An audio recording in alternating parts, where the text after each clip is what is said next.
Hello, you've reached the expense department. Uh-huh. You want an expense of $5 parking fee. Well, did you submit a Form P47B, the pre-approval form?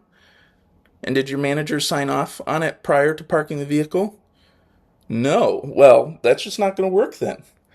If they didn't sign off on it beforehand, the P47B doesn't help you. The only way to handle it now is to file a retroactive expense justification form, the R23, attach a parking receipt notarized by a licensed parking officer, include a written explanation of at least 500 words of why you didn't get pre-approval.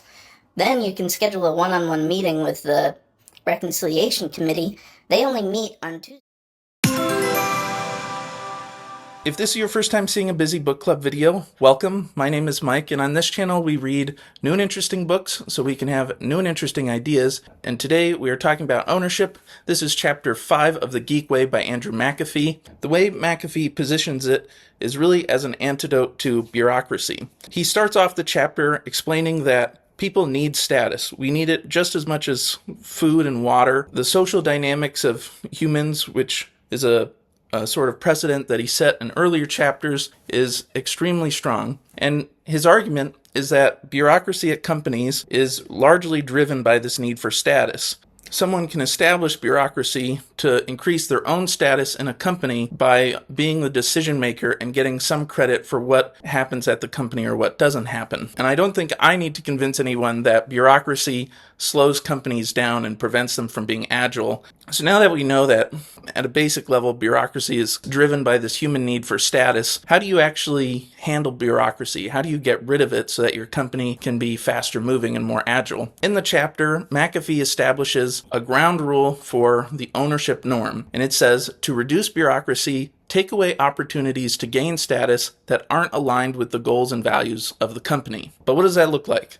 Well, it's counterintuitive, but according to McAfee, what you want to do is you want to cut down on coordination and communication, which is a little bit odd because in general, I think most of us think of coordination, communication as a good thing, that the more people are talking, the more things that are getting done. But if you think about like Slow Productivity by Cal Newport, he doesn't say this explicitly, but communication and coordination are a form of busyness where it looks like a lot of stuff is happening, but none of it is actually productive work. It's just chatter. And so if you have a lot of communication between teams, that's an opportunity for bureaucracy to emerge because teams can establish approval processes between them, can create a lot of mess. As he talks about several companies in this chapter, but we'll stick with the conversation about Amazon. And Amazon has two concepts to cut down on bureaucracy. One is the single-threaded leader, and the other is two pizza teams.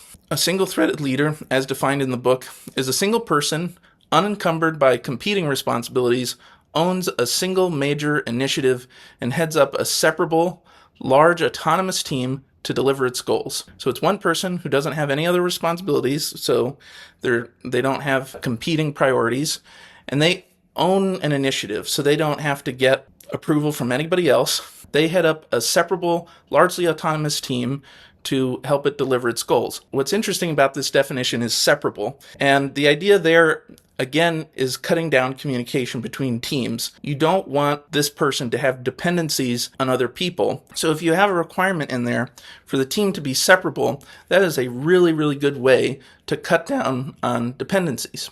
The other thing was two pizza teams. And this is basically a small team of people that you can feed with just two pizzas. So, I don't know, maybe 6 to 8 people.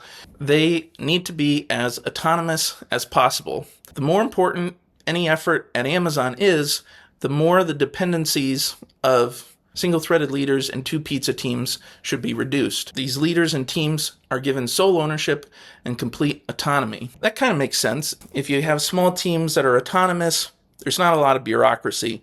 If they're not talking to other teams as much, they don't need to go through a complicated approval process. But then the question is, how do you get all these teams coordinated? Because wouldn't it be possible that you end up with some duplication of effort? Wouldn't it be chaos? And what McAfee says is you need to focus on alignment. And he details Salesforce's CEO Mark Benioff's approach, which is called V2MOM. And I actually Googled this. It's actually a very public approach that Salesforce uses. And V2MOM stands for Vision, Values, Methods, Obstacles, and Measures. Every team and person at Salesforce has this V2MOM. Basically, the way it works is first, Mark Benioff, the CEO, he writes his first, and then everyone else updates their V2MOM to reflect his vision, align the company as a whole. What's cool is that everyone's V2MOM at Salesforce is public. So when you meet with someone at Salesforce, you can see their V2MOM, so you can understand what their objectives are and what they're trying to get done by the end of the year. And that's what lets multiple teams kind of move in the right direction. So rather than coordinating every step, you're actually just setting a destination and you're letting the teams figure out independently how to get there. Now, the other question was duplication of effort. And here McAfee says that duplication of effort is not nearly as bad as it sounds, because if multiple teams are trying to crack the opportunity, it doesn't really matter if the opportunity is big enough. And each team is trying different approaches. So you're trying more things and you're trying them faster. And that actually works better than a single large organization trying one approach and being encumbered by the bureaucracy of having a large team. To me, that actually made a lot of sense. So I thought this was a really interesting chapter, all about ownership and how to essentially align people instead of trying to get them to be coordinated. Thank you so much for watching this video about ownership in Chapter 5 of the Geek Way. Please remember to like and subscribe. And if you're on Substack, please check out my Substack that I announced in the last video. I recently covered Revenge of the Tipping Point by Malcolm Gladwell. It's all about how social behavior can be modeled as an epidemic, which is really interesting now that we've all gone through a global pandemic. I will see you next time for Chapter 6 of the Geek Way. It is all about speed, and the subtitle is From Lying to Learning. Thank you so much for watching. I'll see you next time.